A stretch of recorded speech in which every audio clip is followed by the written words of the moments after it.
Attendees are in listen-only mode.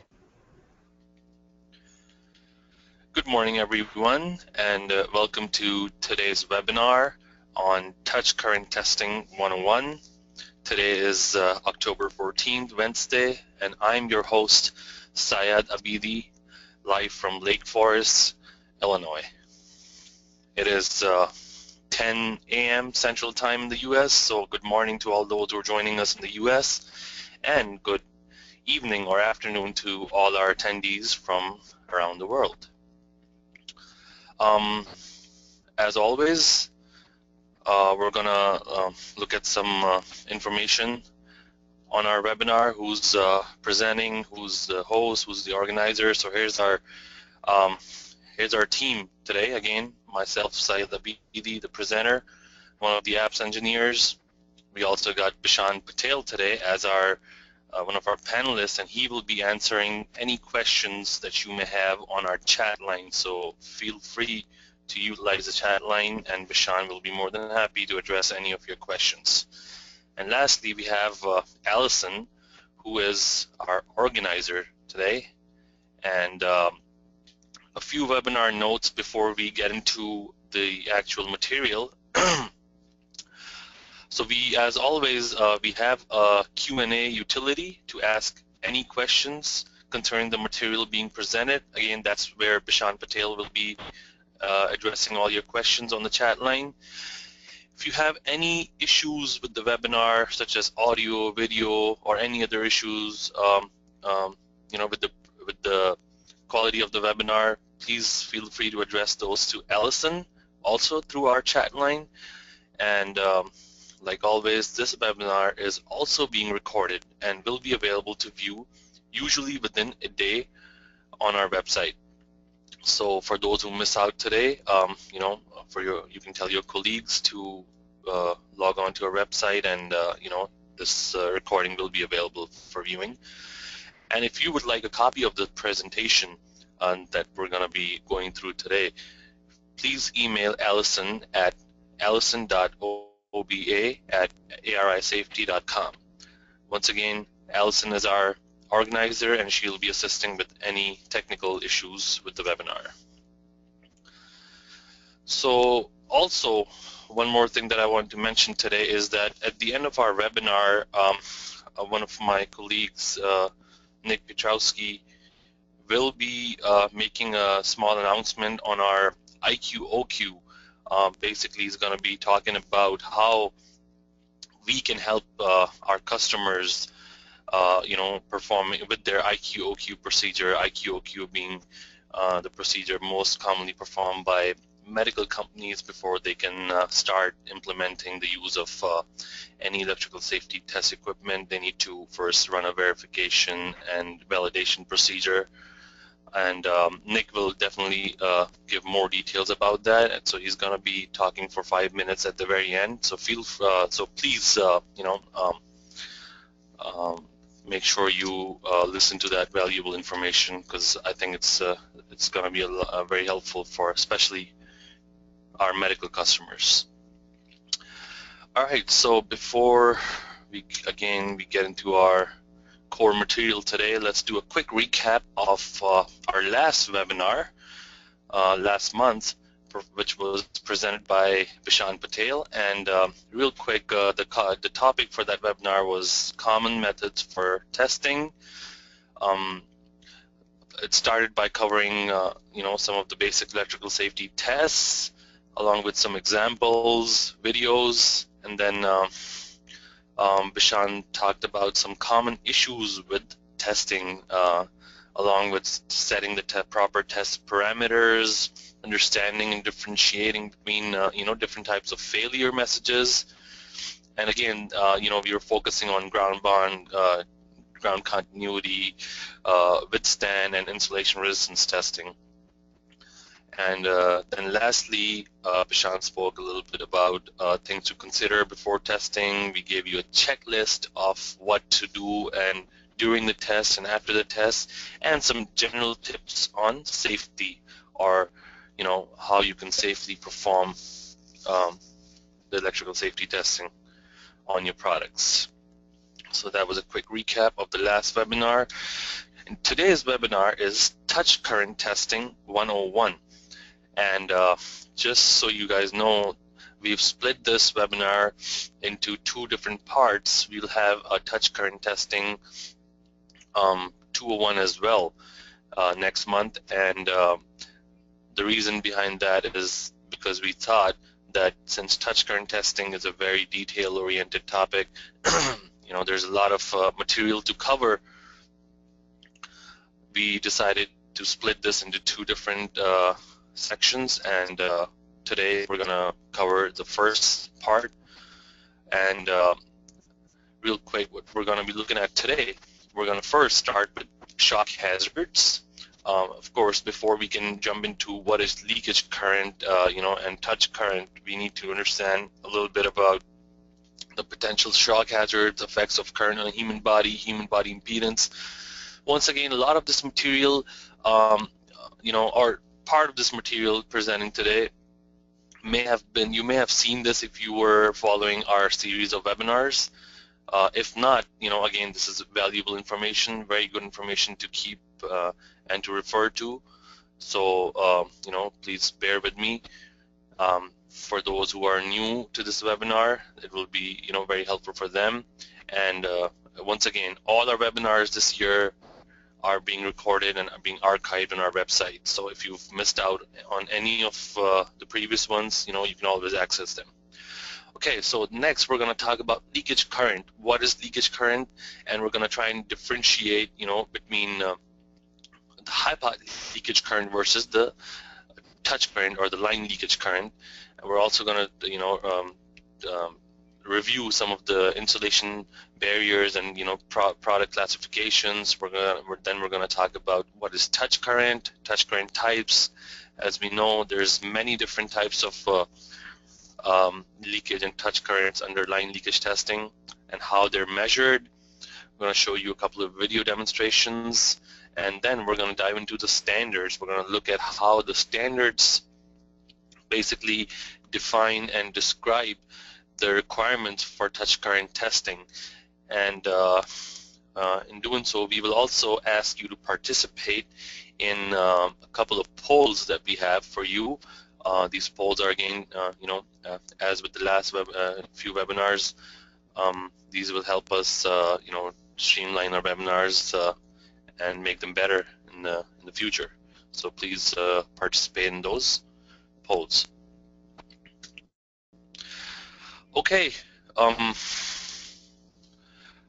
before we dive into learning what is touch current testing, let's look at some of the potential shock hazards. Now, there's three pictures on the screen. The first two are pretty similar. The third one is a little different, but what these pictures are actually trying to show is that what are the different, you know, conditions or situations in which a operator or a human being can get or receive an electric shock. First one is when a contact is made from a circuit point to ground, meaning that the operator is standing at ground potential and you know, gets in touch with a circuit point. So the current takes the path of the least resistance, so it will find an easier path through the operator back to the ground because the operator is standing at ground potential. In the second picture, the operator or the human being makes contact with the hot metallic part while at ground potential. So the same thing will happen. Current being you know, something that is very lazy and always wants to take the path of the least resistance, will want to go through the human body to ground. And the third picture here is showing a contact is made between 2 points of a circuit. So this is a, you know, this is a much more serious and you know, more dangerous situation, because first of all, if you look at the path of the current, it's entering the human body from one hand, going through you know, the chest and coming out of the other hand. So the current most likely takes a path in which the human heart is on that path as well, and that can be a very serious condition, because if the current takes a path through the human heart, that can result in instant death or, you know, some serious issues. So just so that you guys know, these are the 3 different conditions. You know, there may be other possibilities, but these are the 3 most common ones that have occurred in the past. And the aim is to ensure that, you know, this does not happen, of course. We're all about electrical safety here. Okay, so let's real quick, I know again this is a chart that we've repeated a few times in some of our previous webinars, but a very important chart that I always love to refer to. Also, you know, I feel like this information is just general knowledge, you know, everybody should know this information. So the effects of electrical current on the human body. Well, let's look at the table. On the left side we have some current values, and on the right side we have the reaction. And note that these you know, effects are for voltages less than 600 volts. Of course, you know, if you consider the wall power in the US or outside the US, you know, we're talking about 110 to in the range of 110 all the way to 240, you know, in other countries. So, you know, this does apply to us. Or to the, you know, wall outlets, and as we know, the wall outlets are unlimited current sources, so they can, you know, cause some serious damage if, you know, in case of an accident. So looking at the 0.5 to 1 milliamp range, well, that's the perception level, meaning that this is the smallest amount of current that the human body will be able to feel.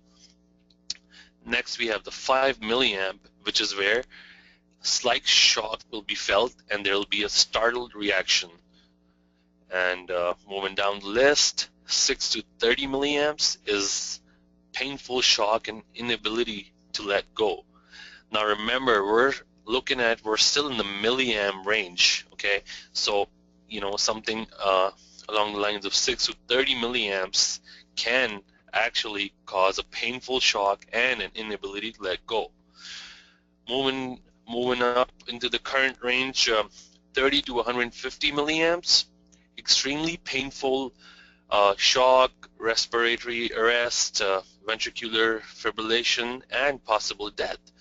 So now remember that again, we're still in the milliamp range, and from 30 to 150, you know, is the range where really bad things can happen. And if you look at even further, more up to 10 amps, you know, cardiac arrest, severe burns, and you know, you don't want to know what, you know, what all can happen. Basically, what this chart is telling us that even small amounts of current in the range of 6 to 30 milliamps can be very dangerous. And these limits can vary between, of course, people of different sizes, you know, gender, and you know, it also depends on the environment. Women, for example, have a slightly different threshold than men for perception and pain, and as a result of exposure to electric current.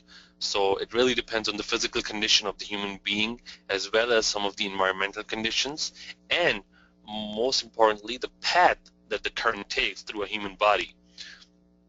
And the next thing we're going to look at is some examples of how current can take different paths through a human body. And you know, if an operator, you know, for example, comes in contact with a 240 volt source or 120 volt source, which is most commonly our wall outlets, what type of current are we, you know, looking at? It's going to flow through the human body depending on what direction the current takes. Before that, let's look at the common human body resistance. So in this on this slide, you will see a drawing of a representation of a human body, and with different resistance values. As you can see, each arm has about 500 ohms of resistance, the torso has about 100 ohms, and each leg has 500 ohms. So the human body on an average has about 1,000 to 1,500 ohms resistance to the flow of current. Again, that's depending on the path the current takes. So if you consider current entering from one arm and coming out of the other arm, the total resistance on average the human body will offer is about 1,000 ohms. That path can change. You know, current may enter the human body from one arm, and if the other arm is not in contact with the hot conductor and the operator or the human being is at ground potential, the current will take the path. They enter the human being from the arm flow through the arm, through the torso, and take the pad through the leg back to the ground. So that's, we're looking at about 1100 ohms there. The outer layer of the skin is what provides the largest percentage of the body's electrical resistance. That means our skin is our best insulator. And like all insulators, skin also has a breakdown voltage, and that breakdown voltage is a voltage at which it will cease, the skin of the human body will cease to act like an like a resistor, and is simply punctured, which only leaves the lower resistance body tissue to impede the flow of current in the body. And the parts of the body which conduct electricity the best are the blood vessels and nerves. So if for some reason the skin gets punctured, then things can go really bad. Again, this is something that we're repeating, but we feel that this is very valuable information for everybody to know, and it's always good to review this. Again, for those who are new, is always great information to know. So like I said, we're going to look at some examples now of current taking different paths in a human body. We're considering here that we're looking at a source that can supply 240 volts, a wall outlet, for example, in the UK. So if an operator or if a human being gets in contact with a 240 volt source, and if the current takes the path from an arm to arm, we're looking at about 1,000 ohms of resistance. So if we use the Ohm's law, which is voltage equals current times resistance, we can tweak it around to solve for current, which is current equals voltage divided by resistance. And we have three different paths that we're looking at in this picture. And for each path, there's a different resistance value, and the resulting current is coming out to be 0.24, 0.218, and 0.012 amps. So now 240 amps, that means we're looking at about 240 milliamps here. And if we go back to our chart, we can see that that much current can cause some serious damage and possible death. The next one is also pretty up there, 218 milliamps, but the third picture that we're looking at here is different, because the current is entering the human being from the fingertip and coming out of the other fingertip, so that provides a lot more resistance, and as you can see, the resistance value is much higher there, and the resulting current is smaller, but it's still about 12 milliamps. So you go back here, 12 milliamps is falls between the 6 to 30 milliamp range, and there's still a chance that the human being will feel a painful shock and maybe the inability to let go. So that kind of gives us an idea of what type of currents can the human body be experiencing depending on the path the current takes. And of course, all this information is very important to know before we start looking at or talking about leakage currents. So then the question comes, why test? Again, we've looked at this before, but there's four main reasons why we need to perform electrical safety testing. And touch current is one of them, one of the most important tests for certain electrical devices. So the first and foremost, reason is of course, for safety. We want to ensure that the product that you're manufacturing and selling in the market and being used by the end user does not pose a shock hazard to the end user. Secondly, these electrical safety tests, and not just the line leakage test, but a high-pot test, ground bond test, insulation resistance tests, and continuity tests, and all the types of electrical safety tests that are being performed are, of course, meant for the product safety as well as the quality. These tests, some of these tests can actually detect, some defects, some manufacturing defects in the product that you're manufacturing, and they can prevent some faulty components from being installed. So again, these tests are also giving you an idea of the overall quality of the product that you're manufacturing.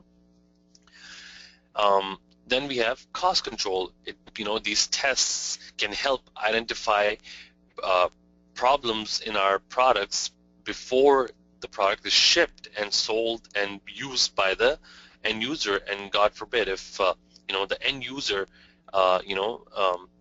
gets injured or is hurt using your product, there can be some real big issues there, such as costly recalls and sues. People can sue companies, hospitals can get sued, and what all can happen if something goes wrong. So that kind of reinforces the idea behind why electrical safety testing is so important to be performed. And lastly, liability. You want to prevent product liability suits because the responsibility of performing electrical safety tests is upon the manufacturer, and we trust that the user trusts the manufacturer that the product that they're using is manufactured and designed to be safe to use by the end user. The bottom line being that if you want to get your product to the market, and if it's an electronic product, it can pose a electrical shock hazard. It has to be tested per various standards for approval before it can be sold in the market. All right, time for a quick poll. We're going to ask you if you guys are running type or production testing. Again, we encourage you to participate in these polls. Once again, type testing is more lab testing or during the design phase, and production line testing is during the production final testing. So please we're going to take a quick pause here and give you the time to participate here. And then Allison will announce the results for us.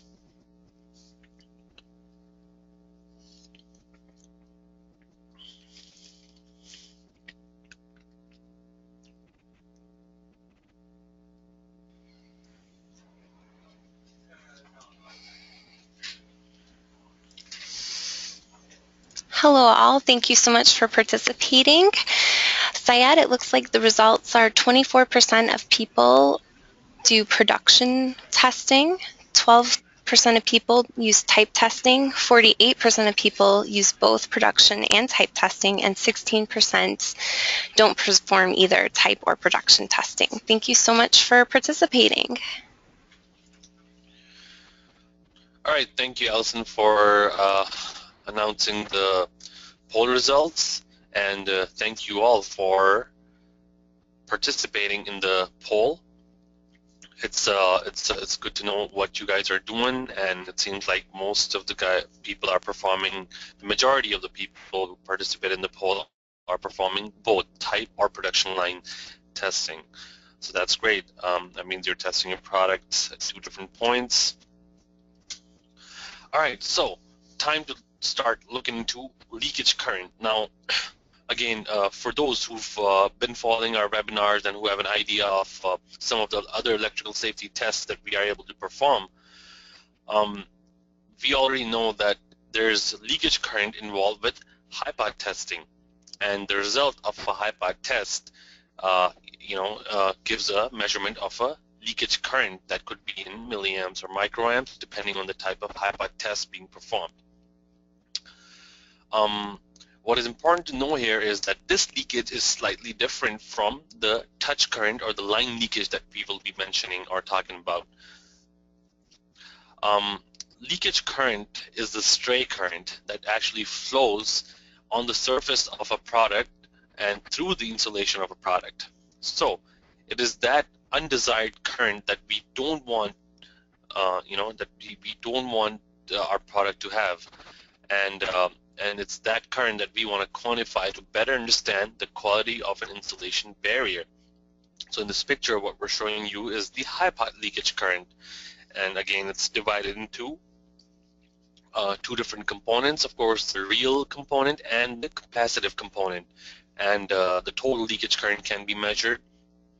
And this is, again, the HIPOD leakage current, which is the result of the application of a of high voltage across the current carrying and the non-current carrying conductors. So here was a quick review of HIPOC tests.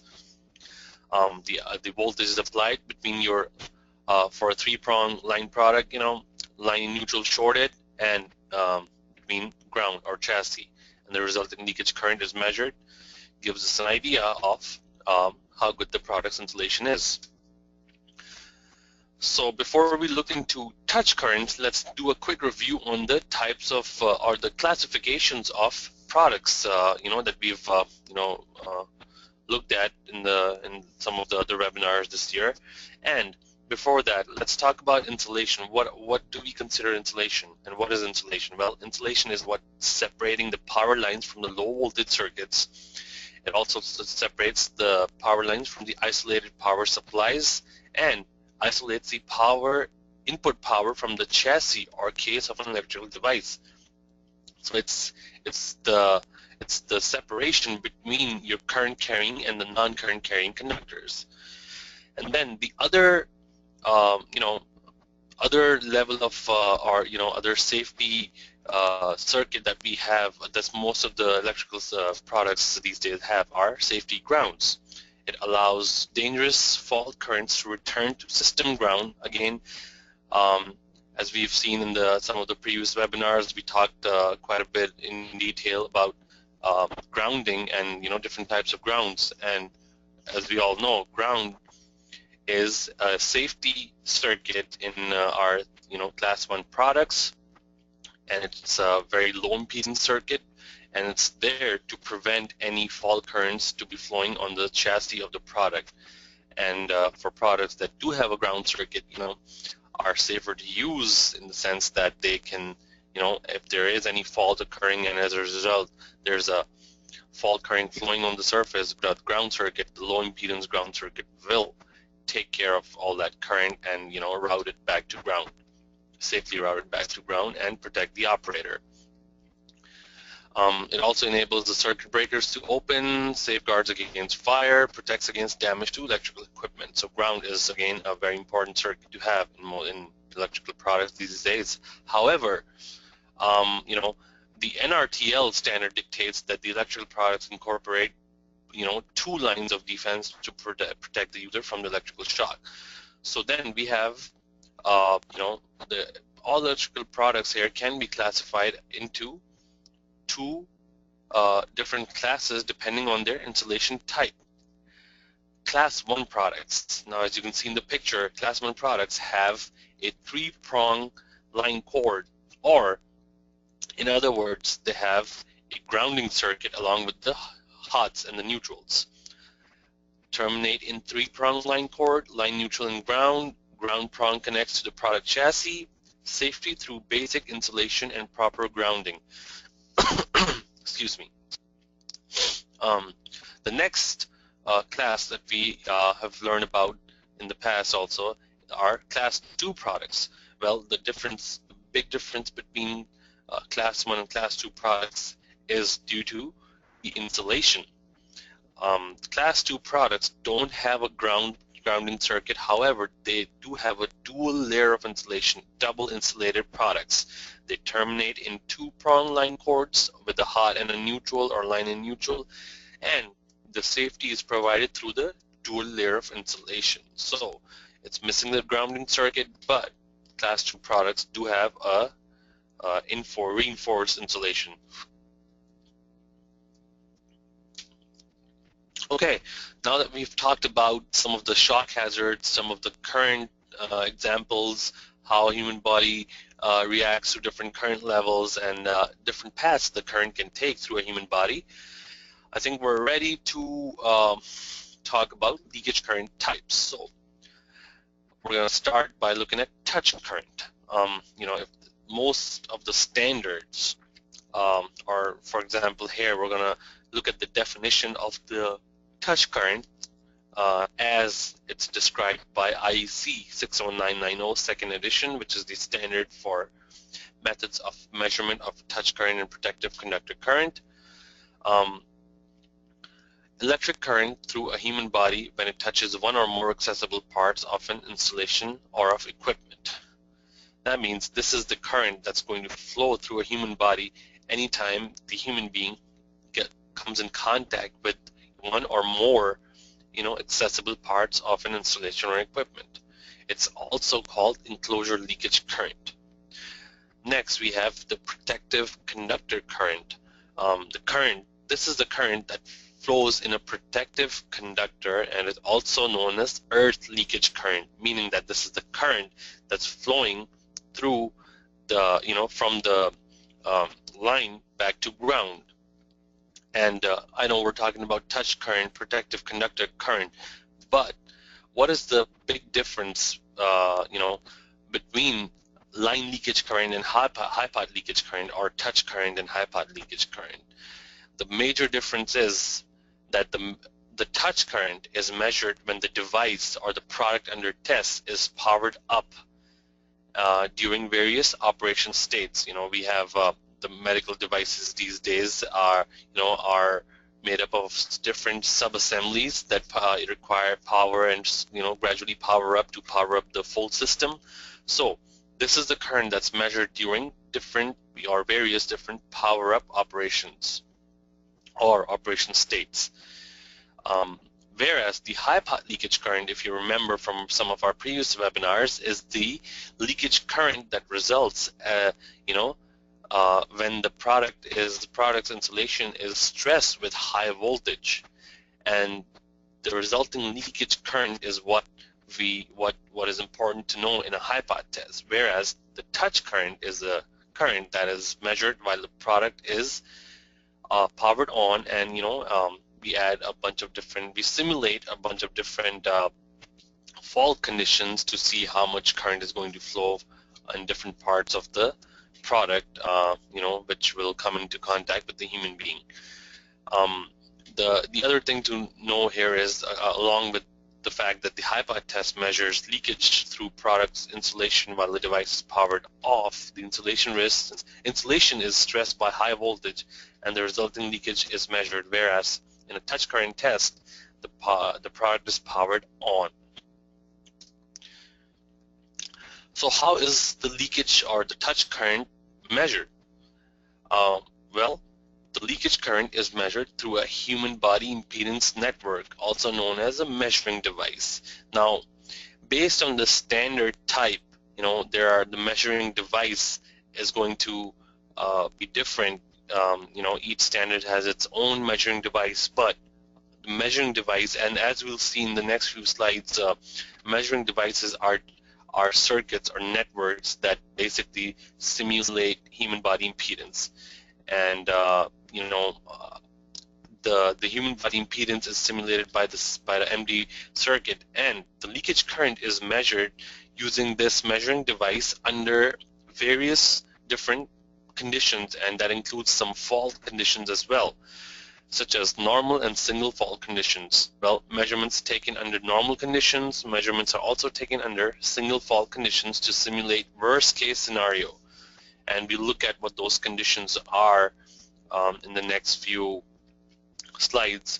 But what's important to know here is that the leakage current is measured by a measuring device under normal and single fault conditions. The main question to ask here is that what is the severity of electric current someone would be exposed to if they were to touch the device under test under such conditions. So the idea behind line leakage test is a little different from the high pot leakage, because here the product is powered on and we're simulating real life situations where you can think of a patient in the hospital bed connected to various different machinery and electronic products,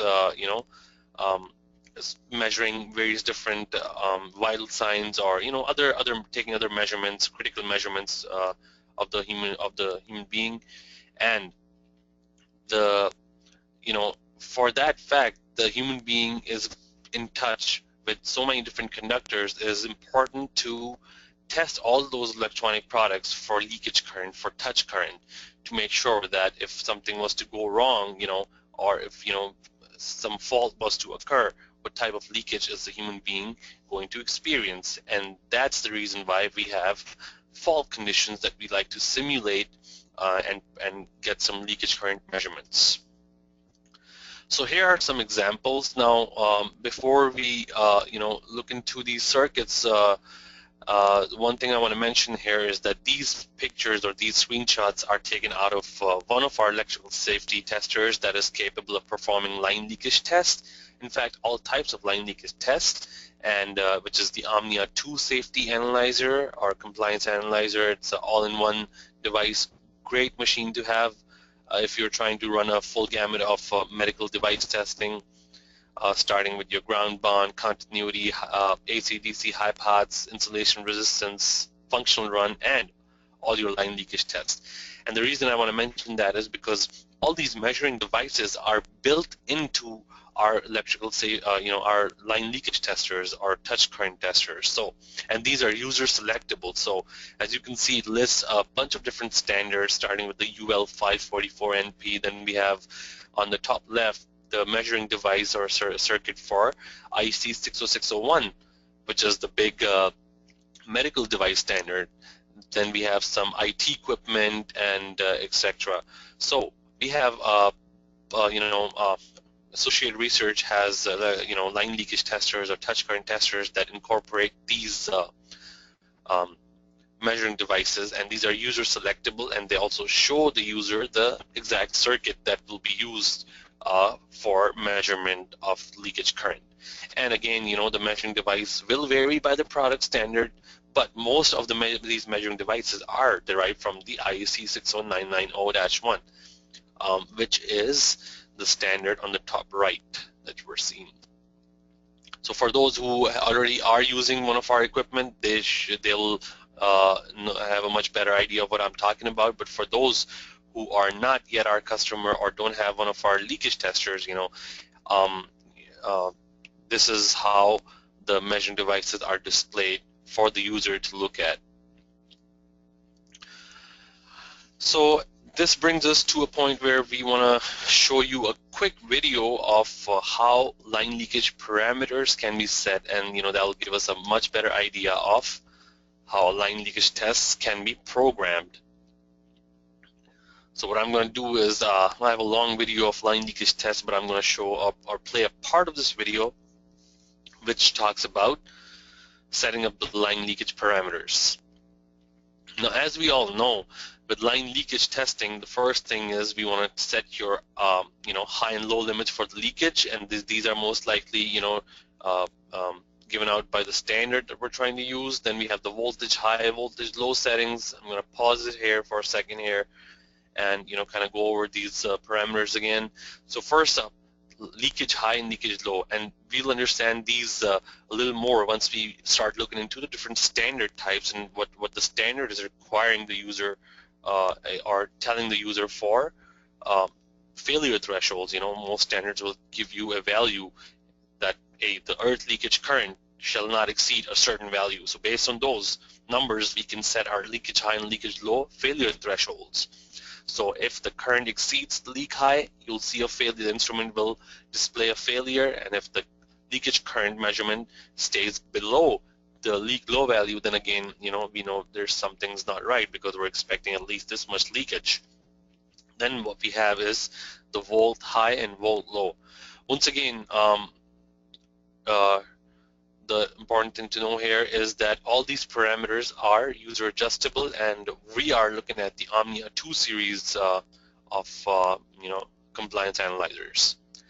Then we have our voltage high and voltage low. Again, this is the voltage range that we want to provide and make sure our device under test. And of course, as we know that the device will be powered on, and for example, in the US, the device is powered on at 120 volts. So we want to make sure our power source is set to that voltage, and the voltage high and voltage low limits are set accordingly, so that a failure is the instrument is catching failures properly. Then we have the dwell and delay times. We have the offset, and on the right side is the important stuff regarding the different fault conditions that I was just talking about. And as you can see, our AR's electrical safety test instruments, and especially line leakage instruments, have the capability of simulating these fault conditions internally on the DUT line power. So as you can see, there's a push button for neutral, reverse, and ground. So one of these fault conditions or all of these or different combinations of these fault conditions can be set or adjusted by the user, depending on the types of tests or fault conditions they're trying to use. Next, we see the measuring device under the ground condition. We see the measure device, and this is where we select. The user can select the correct measuring device circuit, which will be based on the standard that you are trying to comply with. And then we have some probe configurations for different types of line leakage tests. And since there are so many different types of line leakage tests and they can get a little complicated, we're going to talk in a lot more detail about some of the special cases of line leakage testing in the next webinar, and we'll touch more upon how these probe configurations can be changed based on different tests, different types of leakage testing. So here is how the user can set one of the fault conditions, which was the neutral. Then we have the reverse, and as you can see, we're showing a circuit and showing all the switches that are going to be used for simulating this condition. Then we have the ground, open, close.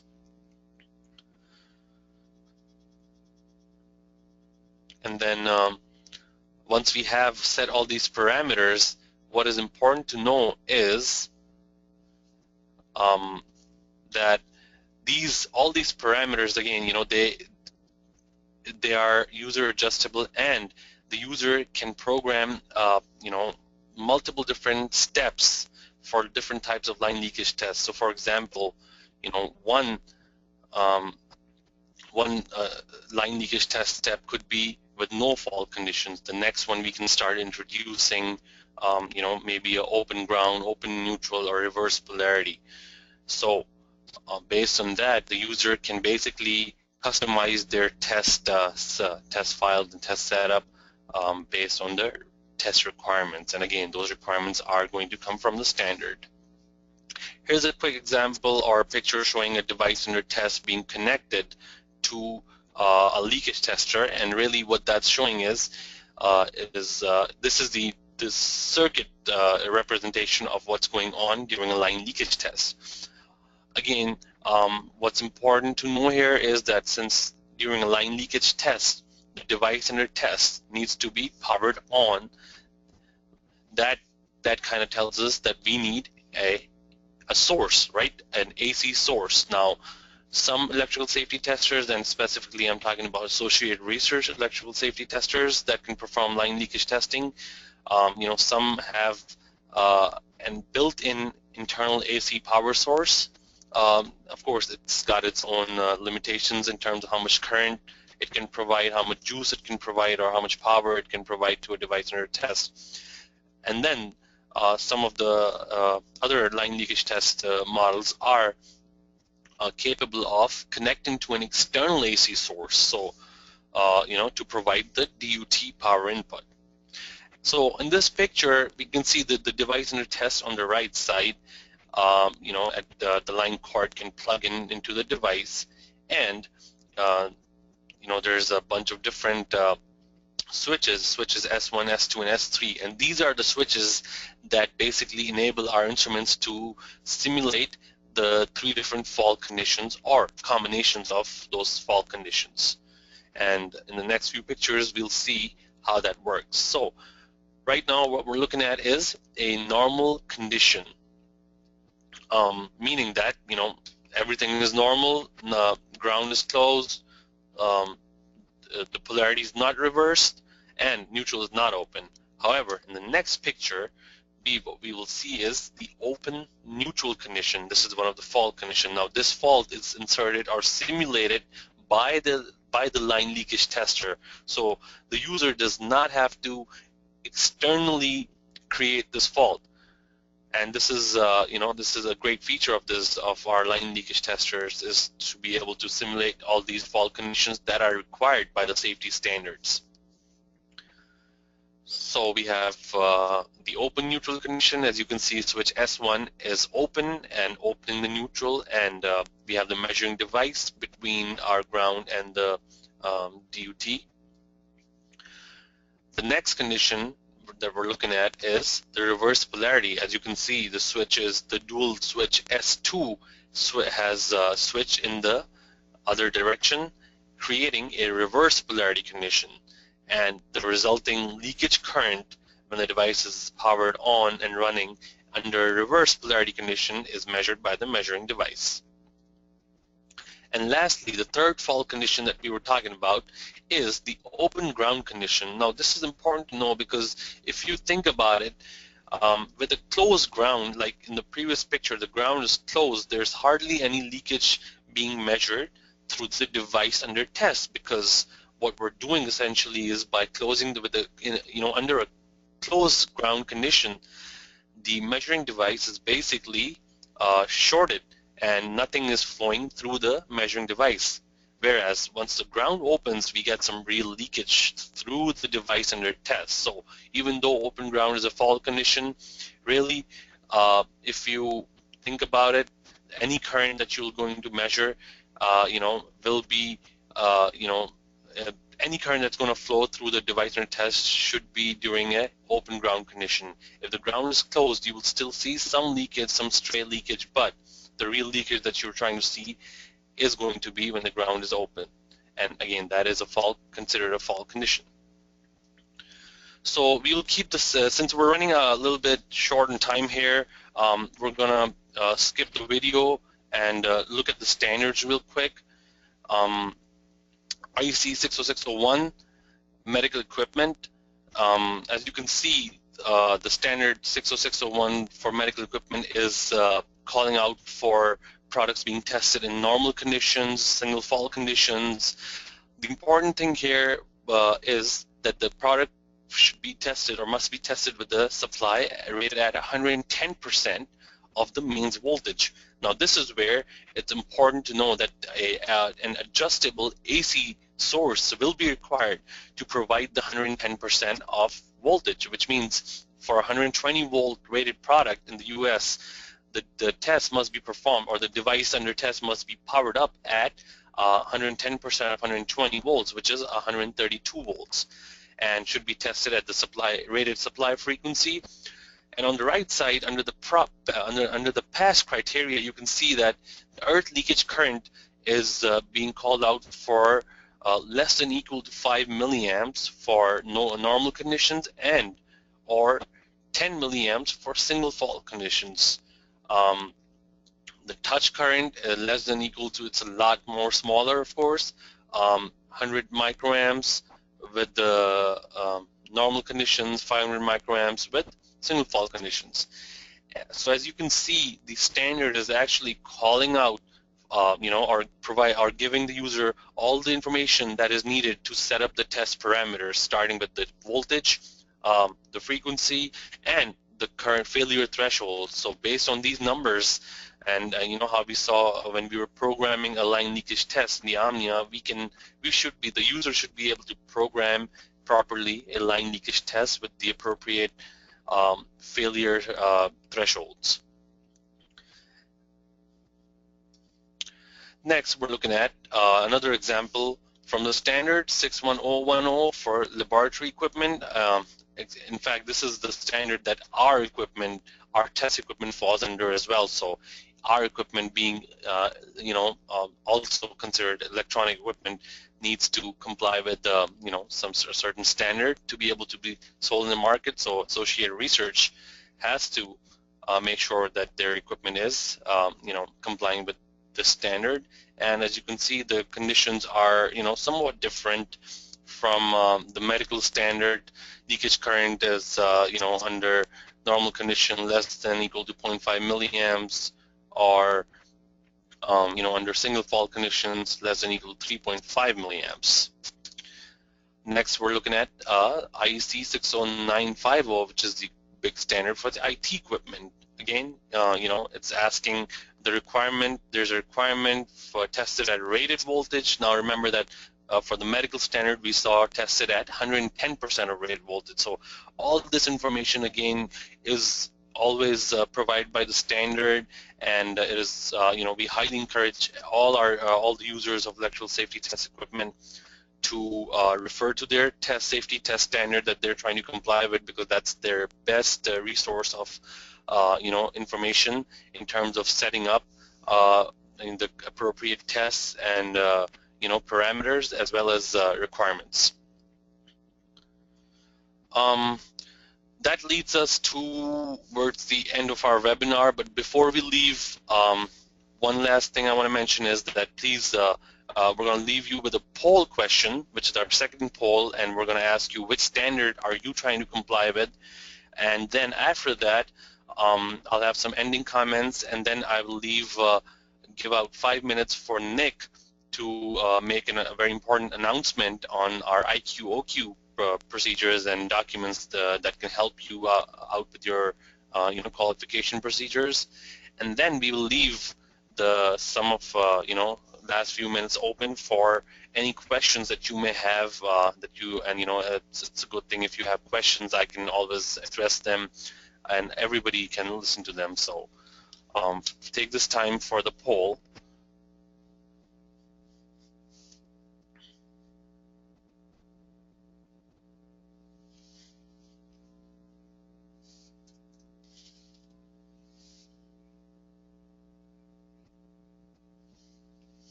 Hello all, thank you for participating in our poll.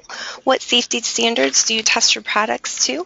It looks like 16% of guests today test to 60601 medical equipment, 26% test to 60950 IT equipment, 42% test to 61010, which is lab control, test and measurement equipment, and 5% test to 60335, which is household appliances.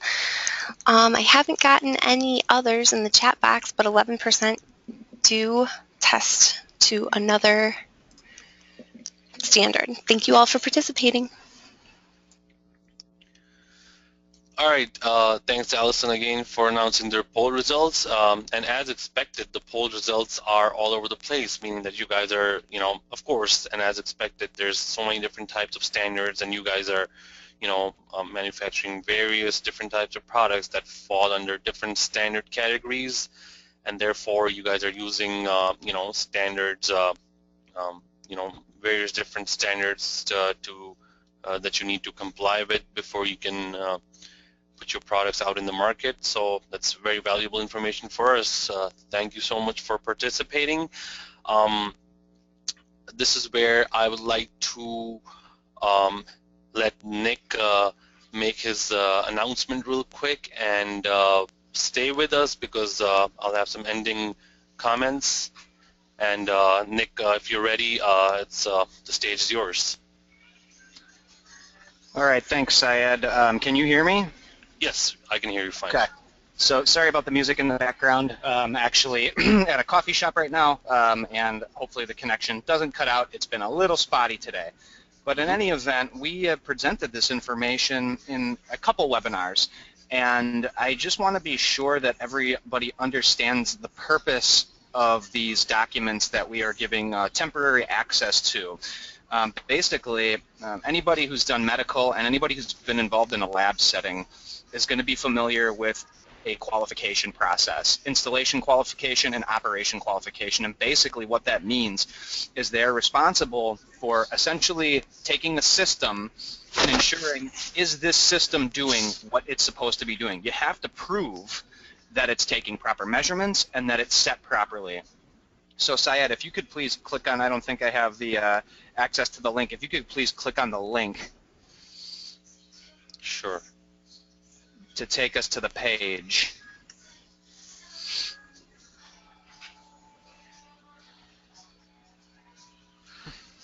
Syed, it's in the chat box.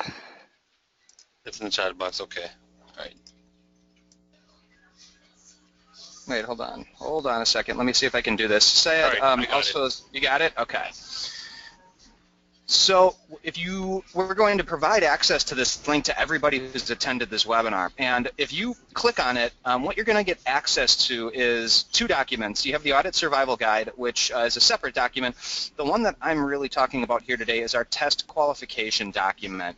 With this test qualification document, it's going to give you a streamlined process for qualifying your system. So if you have one of our Omnias or our software, we have actually provided you with step-by-step processes to run an installation and operation qualification procedure. So Syed, if you just put in your information in there, for example, go ahead and type in your name, email, and the company.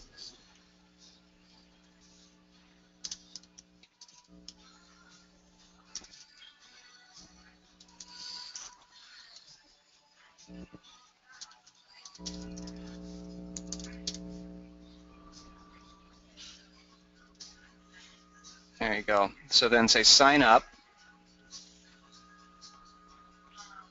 And it's going to ask you what you want. So in this case, let's say we want the Omnia 2 qualification. So the second one on there.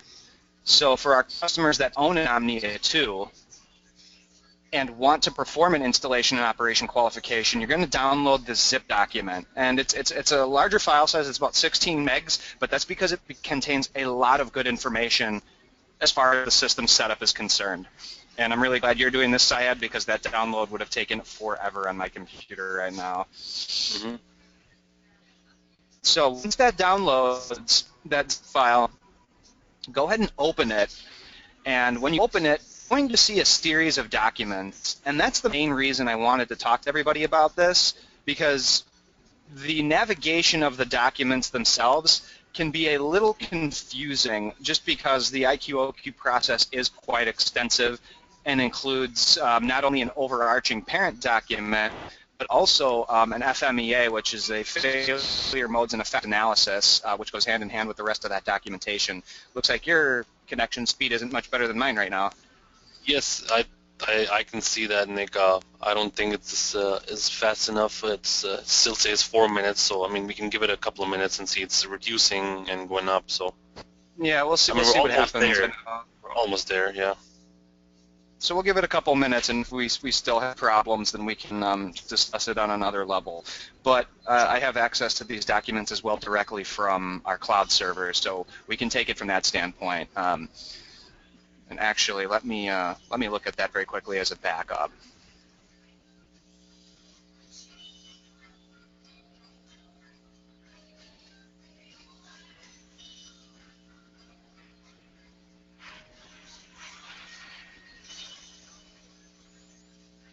Almost getting there.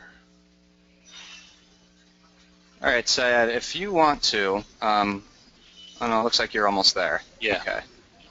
We'll just leave it alone then. Okay, so go ahead and open that. You're going to get this zip document, and I wanted to do it this because I wanted to show everybody exactly what you're going to see if you do this. You're going to see this folder called Qualification Documentation. So go ahead and double-click that side. Open it up, and you're going to see various documents in here. The one you want to start with is the one that's labeled Start Here. And I did that on purpose because that's the first one you want to see. So it's at the very bottom side. You see where it says Start. Open that document. And what this is this is a parent document. This is the overarching document that goes over what is involved with the installation and operation procedure of using one of our Omnia instruments. So if you scroll down, you see we have a scope. We have our operation documents, and it outlines exactly what each of them is for and what each of them does. We also have a flow chart here, and this is probably the most important part. This flow chart outlines which system you're going to qualify, because keep in mind, we have various different instruments. Every application is different. You may be doing just standalone high pot and ground bond testing for your medical device or your lab, or you may have a more advanced system where you're doing mains on applied part and patient leakage testing all in one system. This outlines which system are you using that's being qualified. So you would follow this flow chart and say, okay, if I'm using the Omnia 2 8257 or the 8207, you will see that you would need to go through the 8206 installation doc, the 8206 operation doc, the FMEA, which is the failure modes and effect analysis, to complete the process. Additional consideration there is with our AutoWare software. This document's a little bit older. That says AutoWare 2. We actually have AutoWare 3 now, and in the near future we will have AutoWare 3 qualification documents as well. So if you scroll down, Syed, so this, again, this flowchart just shows you which documents you are going to need to go through in order to complete your process. Now, we fully understand that most companies have their own internal documentation procedures, and that's fine. We understand that you might not be able to use every piece of these IQOQ docs. The point of these documents isn't for you to run through it as a whole, which if you can, that's great, and we hope you'd be able to use them that way. But the main point is for you to take pieces from our documentation and incorporate them directly into your documents, because the reality of the situation is, yes, you're going to have your own internal documentation, but as far as knowing the systems and what's required, we are the experts on that front. So we've laid this all out for you. So this shows you exactly what your system requirements are depending on what instrumentation you have and what should come with each instrument. So if you scroll down a little bit more, Syed. Sure.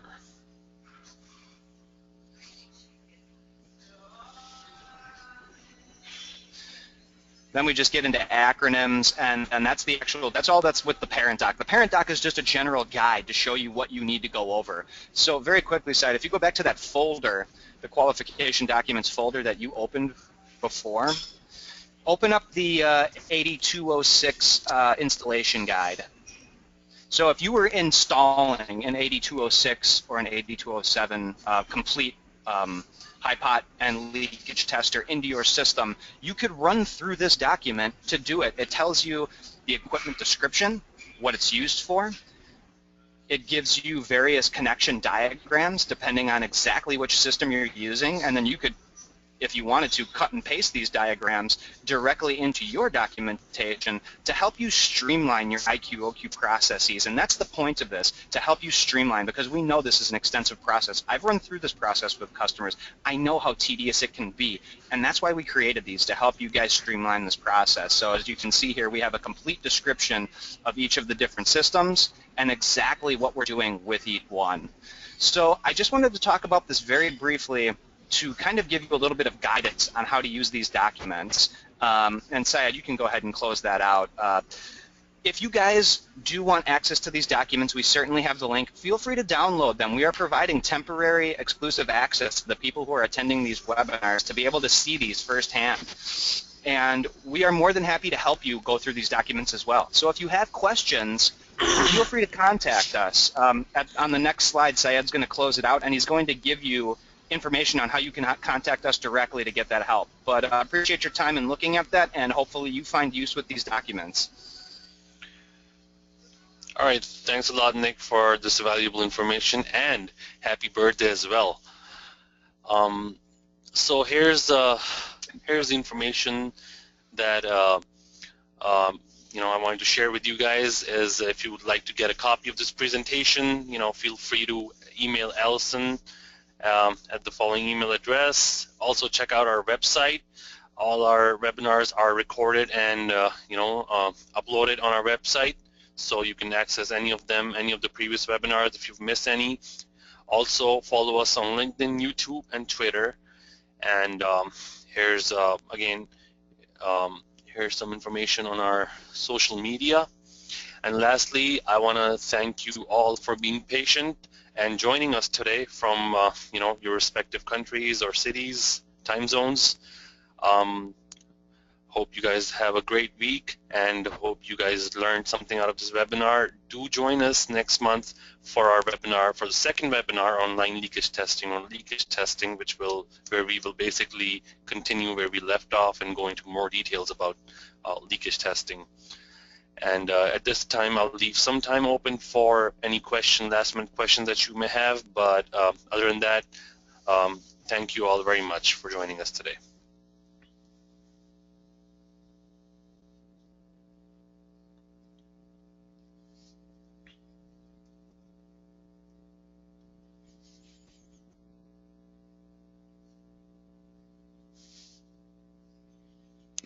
Hi, Syed. We don't have any questions at this time, but just a reminder that Part 2, Leakage Testing 102, will be held on October 28th at 10 a.m. Central Standard Time. Hope to see you all there. Alrighty. Well, once again, thank you all for joining us today. Have a good day.